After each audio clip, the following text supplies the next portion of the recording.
முருகதாஸ் நம்ம வீட்டுக்கு வந்து சாப்பிட்டு நம்மளோட உதவி இயக்குனராக இருக்கிற ஆளுங்களை வந்தாங்க. அவன் இந்த மொழிக்கு இனத்துக்கு எதிரானவன் இல்லை. விஜயுமே வந்து ஒரு தமிழன், அவனும் வந்து ஒரு பெரிய நமக்கு எதிராக போய் நிற்கக்கூடிய ஆள் இல்லை. இதுக்கு திரை நட்சத்திரம்னு ஒன்றும் தேவை கிடையாது. இப்போ நான் வந்து ஒரு பெரிய திரை நட்சத்திரம், நான் வந்து முன்ன கமலஹாசன், ரஜினிகாந்தா, என்ன நாங்கள் செஞ்சிட்டோம் இவ்வளவு இழக்கிறதுக்கு அப்படிங்கிற ஒன்று வரும் பாருங்க. அதுதான் இப்போல்லாம் சொல்லுவான், நீ வந்து ஒரு இனம் தெரியாத ஆவேசம் வந்து என்னை ஆட்கொண்டு இயக்கிறோம். இந்த மேடைகளில் பேசும்போது வந்து இவ்வளவு இதாக பேசணுமா அப்படின்னு, அது நானாக பேசுகிறதே இல்லை. அப்போ அந்த இதெல்லாம் எனக்கு உள்ளே இருக்கிற காயம்தான்.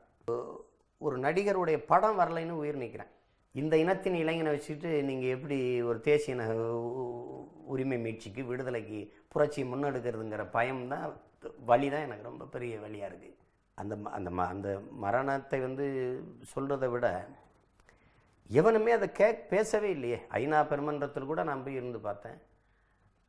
இத்தனை பேரை ஏன் கொண்டேன், அந்த போரை கடத்தி விட்டுட்டு பேசுறதுக்கு தான் எல்லா நாட்டு பிரதிநிதிகளும் நிற்கிறானே ஒழிய, இந்த போரில் 90,000 விதவைகள் இருக்கான்னு சொல்கிறான்.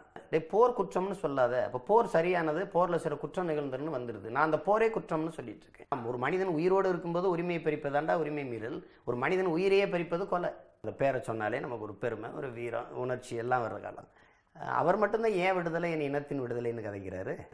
எல்லாத்தினுடைய இதையும் தெரிஞ்சு வச்சிருப்பாரு. சாக பயந்தவன் தரித்திரமாவான், சாக துணிஞ்சவன் தான் சரித்திரமாவான். பிச்சைக்காரனும் திருடனும் இல்லாத ஒரு நாட்டை உலகத்தில் ஒருத்தர் கட்டமைச்சாருன்னா அது தமிழீழம் தான்.